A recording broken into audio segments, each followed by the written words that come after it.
This is the easiest way to remove Gel X nails. So first you need 100% pure acetone. It needs to be acetone and not nail polish remover. And then you're going to need a nail file. You can get any nail file. And then you're going to need some cotton balls.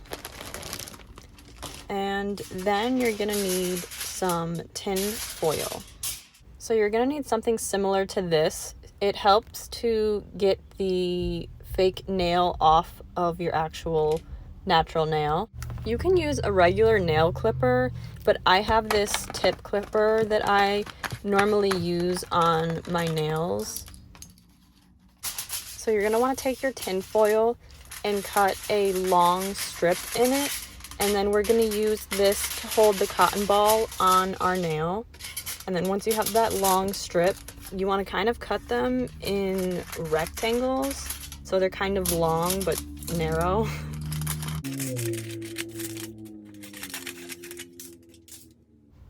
So I have this rhinestone on my finger, or on my nail, and I wasn't really sure how to take it off. So instead of starting with taking off the rhinestone, which is what you should do, I started to clip all of the excess off of my nails.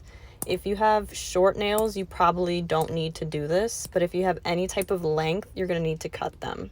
So you're going to need a nail file, and I typically start with the pinky, and what you're going to want to do is you're just going to want to file it off until it is almost clear. I like to do one nail at a time because by the time you get done with your nails, the first one should be ready to start trying to remove the nail from your nail. So when your nail is almost clear like that, you are ready to get your cotton ball and put some acetone on it, and then wrap your finger in the tinfoil. So when you're pouring the acetone on, you want to make sure you squeeze some off, because I did squeeze it off and I put a little bit too much. When I did that, it came out, and you don't want that to happen.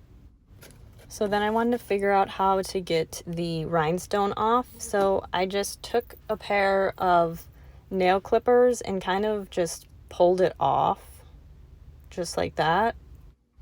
And then once again, you just want to file your nail, and you want to make sure that you actually use a nail file and not a buffer, because the nail file is going to remove the polish a lot quicker. Try to get the part closest to your cuticle, all of the nail polish removed, because that is the most important part that you need clear. You can get holders for the cotton ball on Amazon, but it's not really necessary because it stays on your nail pretty well, just like this. After you get done with all of your nails, you want to leave it on your nails for at least 5 to 10 minutes. When you're trying to peel them up, they don't come off, you're going to want to leave it on your nails for longer. You just need to keep in mind that acetone is very drying, so you don't want to really leave it on your nails that long. So before you take them off, you can just check to see if they're ready, and if not, you can put them on for longer. You can definitely wear like a surgical mask while you do this, because the dust gets everywhere. So when you're ready to take it off, sometimes the cotton ball kind of sticks to your nail, and it should look like it is kind of dry and peeling. This is what I use as a cuticle pusher. You just take it from the base of the nail and peel up, and it should come off pretty easily. If it is really gooey when you try to start taking it off, you've probably left it on for too long. It's really easy when it comes off in one piece and not like gooey coming off in like small pieces. This one was having a little trouble coming off, but sometimes you just have to go all the way around the nail base, and then it'll come off a lot easier. After you start taking them off, you can buff the remainder that's on your nail, but there shouldn't really be anything left on there.